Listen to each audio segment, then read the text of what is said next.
Now friends, हमारा जो fourth type का एविडेंस है वो है पैलियोंटोलॉजिकल एविडेंसेस।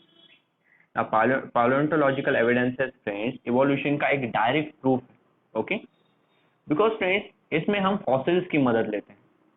जो फॉसिल्स फ्रेंड्स एक्चुअल में उन ऑर्गेनिजम्स के हैं जो अर्थ पे पहले एग्जिस्ट करते थे, और इनकी वजह से फ्रेंड्स इवोल्यूशन की स्टडी करना और भी इजी हो जाता है। बट फ्रेंड्स, ये फॉसिल्स क्या होते हैं? तो चलो उनकी स्टडी करते हैं, बिकॉज फॉसिल्स की स्टडी करना ही पैलियोंटोलॉजिकल एविडेंसेस में आता है। A question may arise in your mind that which organisms existed millions of years ago? How can we tell this? Now friends, आपके माइंड में एक क्वेश्चन तो आया ही होगा कि साइंटिस्ट को भी कैसे पता चला कि मिलियंस ऑफ इयर्स अगो अर्थ पे कौन कौन से ऑर्गेनिजम्स। ओके, ये चीज उन्होंने कैसे बताई? Now this secret has been hidden in the earth. ये सीक्रेट फ्रेंड्स अर्थ में हिडन है। अर्थ पे जो लैंड है फ्रेंड्स, उस लैंड को अगर आप डिग करोगे यानी खोदोगे तो उसमें आपको इस क्वेश्चन का आंसर मिल जाएगा। Large number of organisms get buried due to the disasters like flood, earthquake, volcanoes, etc. Friends, बहुत सारे ऑर्गेनिजम्स जमीन में ही दब जाते हैं जब फ्लड आती है यानी बाढ़ आती है, अर्थक्वेक आते हैं, या फिर कोई वॉल्केनो ब्लास्ट होता है। ओके, यानी ज्वालामुखी ब्लास्ट होता है। Remnants and impression of such organisms remain preserved underground. ना जब ये ऑर्गेनिज्म फ्रेंड्स जमीन में दब जाता है तो इसके जो रेमिनेंट्स है यानी इसके जो बोन्स है, ओके, या इसके बोन्स का जो इम्प्रेशन है वो फ्रेंड्स अंडरग्राउंड रह जाता है। जैसे अगर आप देखें फ्रेंड्स, यहाँ पे एक फिश है जो फ्रेंड्स फिश काफी इयर्स पहले जमीन के अंदर बरीड हो गई थी यानी दब गई थी, तो उसके बोन्स का एक यहाँ पे इम्प्रेशन आपको नजर आएगा। ओके, यानी ओके, तो अगर आप देखिए उसके बोन्स का आपको यहाँ पे एक इम्प्रेशन नजर आएगा, और इससे हमें पता चलेगा कि इतने साल पहले अर्थ पे ऐसे फिशेस थे, या ऐसे डायनासोर्स थे, या ऐसे हॉर्सेस थे। ओके, और इन्हीं सबको फ्रेंड्स हम बुलाते हैं फॉसिल्स। इन सबको हम क्या बुलाते हैं? Fossils. These are called as fossils. Study of fossils is an important aspect of study of evolution. See friends, fossils की स्टडी करना ये इवोल्यूशन की स्टडी करने का एक बहुत ही इंपॉर्टेंट पार्ट है, बिकॉज ये इवोल्यूशन का एक डायरेक्ट प्रूफ है। ओके, हमेशा याद रखो फ्रेंड्स, अगर आपसे कभी भी क्वेश्चन भी पूछा जाए कि इवोल्यूशन का डायरेक्ट प्रूफ क्या है, तो वो डायरेक्ट प्रूफ है फ्रेंड्स फॉसिल्स या फिर पैलियोंटोलॉजिकल एविडेंस। ना जैसे कि मैंने बताया फ्रेंड्स, फॉसिल्स को देख के हम ये बता सकते हैं कि ये पर्टिकुलर ऑर्गेनिज्म कितने साल पहले अर्थ पे रह रहा था। तो ये हमें कैसे पता चलता है? तो उसके लिए हमारे पास एक मेथड है जिसे हम बुलाते हैं कार्बन डेटिंग मेथड। इस पे आपसे एक छोटा सा क्वेश्चन पूछा जा सकता है कि write a short note on carbon dating method, या explain the method carbon dating. ऐसे सारे क्वेश्चन फ्रेंड्स आपसे पूछे जा सकते हैं। So carbon consumption of animals and plants stop after death, and since then only the decaying process of carbon-14 occurs continuously. See friends, जब तक organisms living है तो वो continuously फूड खाता रहता है, और फ्रेंड्स फूड में क्या होता है? Carbohydrates, that is carbon.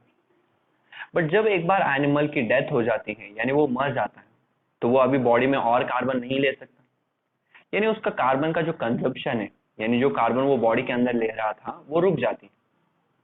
और जैसे ही फ्रेंड्स वो कार्बन कंजप्शन रुक गई, नाउ एनिमल के बॉडी में फ्रेंड्स ऑलरेडी कार्बन होगा, बिकॉज अगर आप देखिए, अगर आप ह्यूमंस की बात करें तो हमारे बॉडी का 49% जो वेट है वो कार्बन है फ्रेंड्स सिर्फ।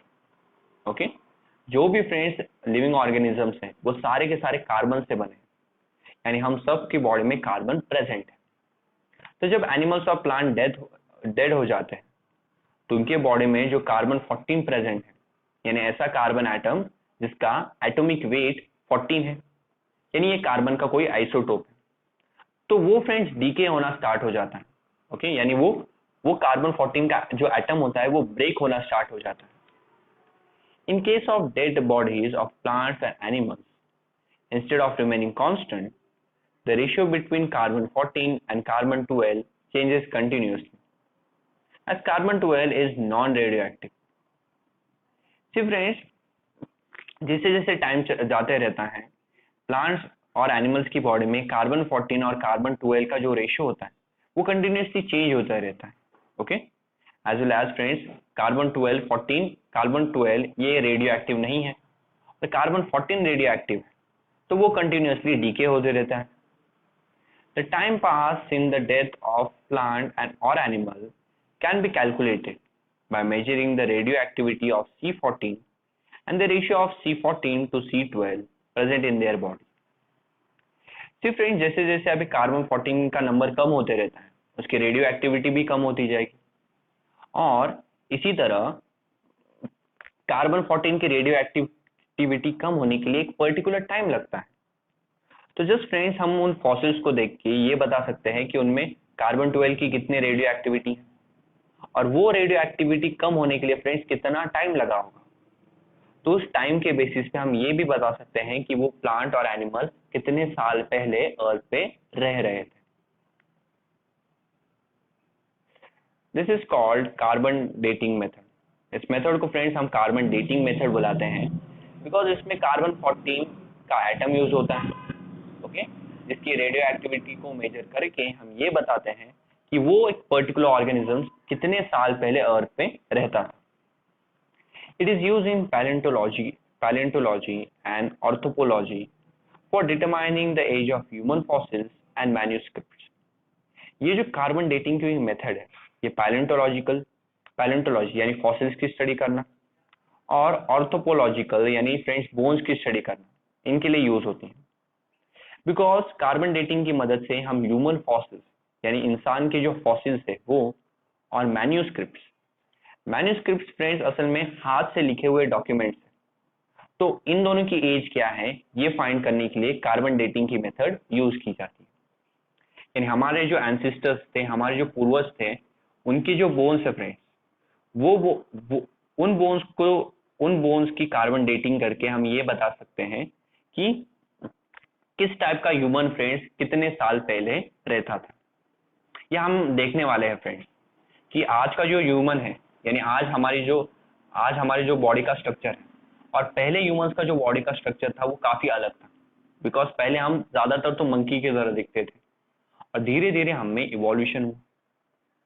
तो फ्रेंड्स, ये इवोल्यूशन कैसे कैसे हुआ और कब कब कौन सा ऑर्गेनिजम्स अर्थ पे रह रहा था, ये सारी चीजें हम कार्बन डेटिंग से बताते हैं.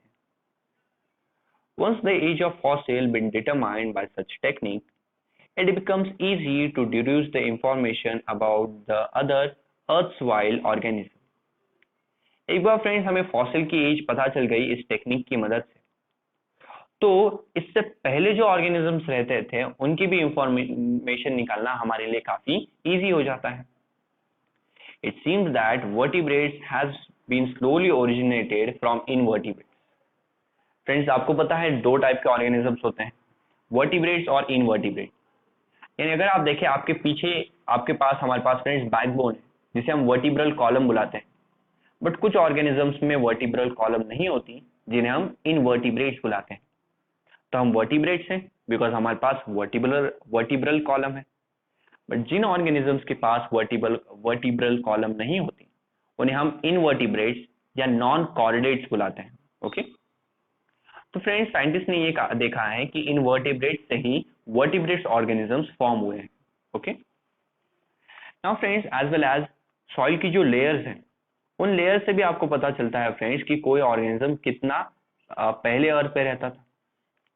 बिकॉज सबसे पहले फ्रेंड्स कुछ इस टाइप के ऑर्गेनिजम्स रहते थे, इनकी डेथ हो गई और इनके ऊपर फ्रेंड्स थोड़ी सी सॉइल आ गया. फिर इस टाइप के ऑर्गेनिजम्स रहते थे, अगेन ये मर गए तो इनके ऊपर से वापस से सॉइल की लेयर आ गई. इनके बाद फ्रेंड्स इस टाइप के ऑर्गेनिजम्स रहते थे, जैसे एक crocodile of frogs. Okay, again friends इनकी डेथ हो गई तो इनके ऊपर फ्रेंड्स एक रॉक सॉइल की लेयर आ गई. ये सारे फ्रेंड्स पैलियोजोइक एरा के हैं. ओके, कौन से एरा के हैं? पैलियोजोइक एरा के. फिर इनके बाद फ्रेंड्स अर्थ पे आए डायनासोर और रेप्टाइल्स, जो मेसोजोइक एरा के हैं. इनकी डेथ के बाद फ्रेंड्स सेनोजोइक एरा के एनिमल्स आए, जैसे रैबिट, बर्ड्स, ये सारे.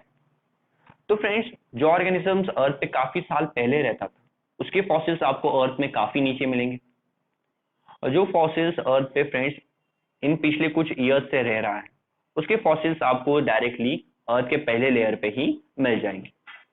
तो इस तरह फ्रेंड्स, अर्थ के अलग अलग लेयर्स से हम ये बता सकते हैं कि कौन सा ऑर्गेनिज्म अर्थ पे कितना पहले रहता था।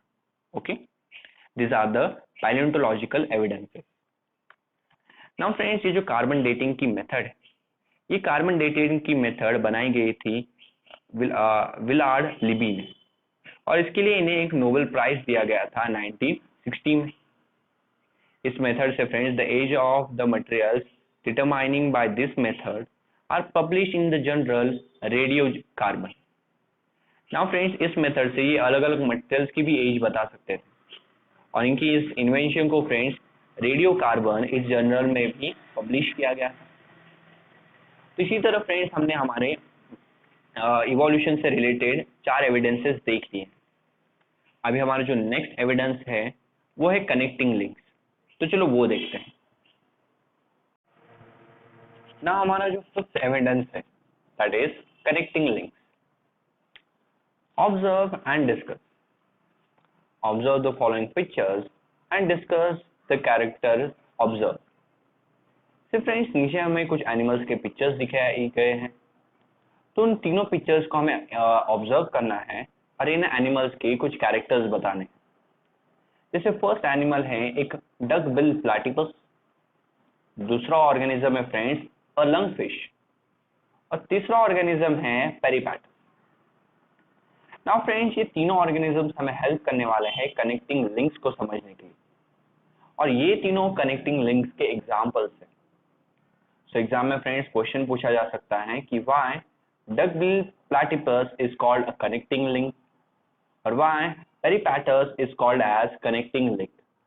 ऐसे सारे क्वेश्चंस एग्जाम में आपसे पूछे जा सकते हैं।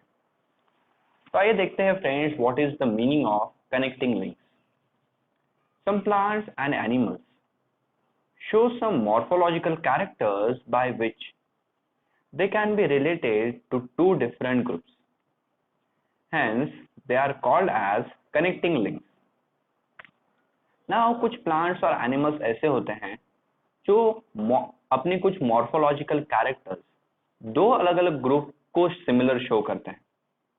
मॉर्फोलॉजिकल कैरेक्टर्स का मतलब है यहाँ पे ऐसे कैरेक्टर्स जो उनके स्ट्रक्चर से रिलेटेड या स्ट्रक्चरल कैरेक्टर्स।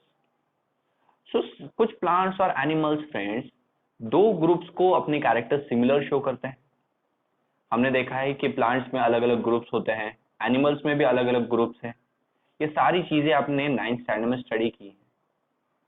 तो फ्रेंड्स, हमने देखा है कि हर एक एनिमल अलग अलग ग्रुप में डिवाइडेड किया गया है। जैसे कुछ एनिमल्स नॉन कॉर्डेट्स हैं, कुछ एनिमल कॉर्डेट्स हैं। ओके, बट कभी कभी एक एनिमल ऐसा होता है जो दो अलग अलग ग्रुप्स को भी फ्रेंड्स अपने कैरेक्टर सिमिलर शो करता है, और इसलिए hence they are called as connecting links.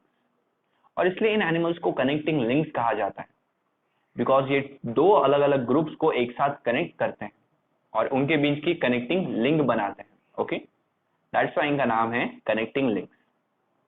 जैसे फ्रेंड्स एक एग्जांपल लेते हैं जिससे ये कंसेप्ट आपको और क्लियर हो जाए। In peripatus, characters like segmented body, thin cuticle and parapodia like organs are present। अगर आप पेरिपैटस देखें जो हमारा थर्ड ऑर्गेनिज्म था, तो उसकी बॉडी अगर आप देखें तो उसमें सेगमेंटेड बॉडी है फ्रेंड्स। यानी बॉडी को फ्रेंड्स अगर उस ऑर्गेनिज्म की बॉडी देखें तो बॉडी पे आपको ऐसे लाइंस नजर आएंगे। यानी उसकी बॉडी फ्रेंड्स ऐसे छोटे छोटे पार्ट्स में डिवाइडेड है, और इसे हम बुलाते हैं सेगमेंटेड बॉडी। अगर आप डायग्राम देखें तो डायग्राम में भी आप देखोगे कि उसकी बॉडी पर ऐसे लाइंस बने हुए हैं, और इनका मतलब है कि उसकी बॉडी सेगमेंटेड है। As well as thin cuticle. Thin cuticle का मतलब है कि पेरिपैटस की जो आउटर लेयर है स्किन की वो काफी पतली होती है, यानी काफी थिन होती है। क्यूटिकल फ्रेंड्स ज्यादातर इनवर्टिब्रेट में एक प्रोटेक्टिव कवरिंग है जो उनके बॉडी के ऊपर से होती है, तो वो जो प्रोटेक्टिव कवरिंग होती है काफी थिन होती है। And parapodia like organ. Parapodia यानी फ्रेंड्स एनालिंडा, ओके। और अगर आप देखें इनके जो लेग्स है उसे असल में पैरापोडिया बुलाया जाता है, ओके। और पैरापोडिया लाइक ऑर्गन्स का यहाँ मीनिंग है कि जो एनालिंडा एनालिंडा ये फाइलम है एनिमल किंगडम का, उस उनके ऑर्गन्स फ्रेंड्स और पेरिपैटस के ऑर्गन्स काफी एक दूसरे को सिमिलर है। Similarly this animal shows tracheal respiration and open circulatory system similar to arthropoda। as well as friends ये जो एनिमल है पेरिपैटस, इसके पास ट्रैकियल रेस्पिरेशन, यानी फ्रेंड्स जैसे हम नोज से एयर अंदर लेते हैं और माउथ से एयर को बाहर एक्सहेल करते हैं, ओके। नोज से एयर को इनहेल करते हैं यानी अंदर लेते हैं और माउथ से एयर को एक्सहेल करते हैं। बट कुछ ऑर्गेनिज्म फ्रेंड्स डायरेक्टली अपने टिश्यू से एयर अंदर और बाहर लेते हैं, बिकॉज उनके बॉडी पे फ्रेंड्स छोटे छोटे होल्स प्रेजेंट होते हैं जिन्हें हम ट्रैकिया बुलाते हैं, और उन बॉडी के होल्स से फ्रेंड्स वो डायरेक्टली एयर अपने ब्लड वेसल्स के अंदर ले सकते हैं। तो जो एनिमल्स ऐसा कर सकते हैं उस रेस्पिरेशन को हम ट्रैकियल रेस्पिरेशन बुलाते हैं। जैसे फॉर एग्जांपल कॉकरोच फ्रेंड्स जो ऑर्थोपोडा को बिलोंग करता है, उसके पास भी इसी टाइप का respiration. As well as friends इनके पास ओपन सर्कुलेटरी सिस्टम, जैसे अगर आप ह्यूमन बॉडी में देखें तो ह्यूमन बॉडी में ब्लड फ्रेंड्स आर्टरीज और वेन्स में फ्लो होता है, यानी ब्लड वेसल्स में फ्लो होता है। बट ऑर्थोपोडास में ऐसा नहीं होता, उनके पास फ्रेंड्स कोई आर्टरी कोई वेन नहीं होती। ब्लड सीधे हार्ट से बॉडी के अलग अलग ऑर्गन्स तक जाता है, ओके। वहां पे वेन्स या आर्टरीज ऐसा कुछ नहीं होता, इसलिए इसे ओपन सर्कुलेटरी सिस्टम कहते हैं। बट हमारे बॉडी में हमारे पास आर्टरीज और वेन है जिनकी मदद से हार्ट से ब्लड अलग अलग बॉडी पार्ट्स तक पहुंचता है, इसलिए फ्रेंड्स हमारे सर्कुलेटरी सिस्टम को क्लोज सर्कुलेटरी सिस्टम कहते हैं, ओके। तो अगर आपने देखा तो पेरिपैटस ऑर्थोपोडा को भी अपने कैरेक्टर सिमिलर शो करता है और पैरापोडिया यानी फ्रेंड्स एनालिंडा को भी अपने कैरेक्टरिस्टिक्स सिमिलर शो करता है, यानी इन दोनों ग्रुप्स के बीच की एक कनेक्टिव लिंक है पेरिपैटस, बिकॉज इन दोनों ग्रुप्स को पेरिपैटस एक दूसरे से कनेक्ट करता है या फिर लिंक करता है, हम ऐसा कह सकते हैं। तो इस पे बहुत ही एक अच्छा सा क्वेश्चन आपसे पूछा जा सकता है कि why peripatus is called as a connecting link between annelida and arthropoda. तो उसके लिए फ्रेंड्स आपको यहां से ये इतना पैराग्राफ आंसर के लिए लिखना होगा, ओके। सिमिलरली जो डक बिल प्लैटिपस है वो friends lays eggs like reptiles but show relationship with mammals. Sorry. Similarly, duckbill platypus lays egg like reptiles but shows relationship with mammals too due to presence of mammillary glands and hair. अगर हम हमारा first organism देखें जो है duck bill platypus, तो friends duck bill platypus reptiles की तरह eggs देता है, ओके। यानी ये फ्रेंड्स ओविपैरस है। But as well as friends ये मैमल्स के साथ भी अपने रिलेशन शो करता है, बिकॉज इसके पास मैमिलरी ग्लैंड्स है और पूरे बॉडी पे फ्रेंड्स इसके हेयर्स प्रेजेंट होते हैं जो मैमल्स के कैरेक्टर्स हैं, ना कि रेप्टाइल्स के। मैमिलरी ग्लैंड्स का यहाँ मतलब है फ्रेंड्स मिल्क प्रोड्यूसिंग ग्लैंड, ऐसे ग्लैंड जो मिल्क बना सकते हैं। तो ये glands friends duck billed platypus में प्रेजेंट होते हैं, इसलिए ये मैमल्स को भी अपने कैरेक्टरिस्टिक्स सिमिलर शो करता है, एज वेल एज रेप्टाइल्स को भी अपने कैरेक्टरिस्टिक्स सिमिलर शो करता है। And that's why duck bill platypus is a connecting link between reptiles and mammals. तो इससे हम ये कह सकते हैं कि जो मैमल्स हैं वो असल में रेप्टाइल्स से बने, यानी अर्थ पे पहले रेप्टाइल्स थे और वही रेप्टाइल्स आगे जाके कन्वर्ट हो गए मैमल्स में। Lungfish performs respiration with lungs, irrespective of winged fish. As well as friends, अगर आप lungfish देखें तो उसका नाम lungfish क्यों है ये भी आपको पता चल गया, बिकॉज lungfish फ्रेंड्स अपने लंग्स से रेस्पिरेशन करती है। बट ये एक फिश है और हमें पता है फिश अपने गिल्स से रेस्पिरेशन करती है। किससे रेस्पिरेशन करती है? गिल्स से। बट इस फिश के पास लंग्स हैं, ओके, और इसलिए ये लंग्स से रेस्पिरेशन करती हैं, जो मैमल्स का कैरेक्टरिस्टिक।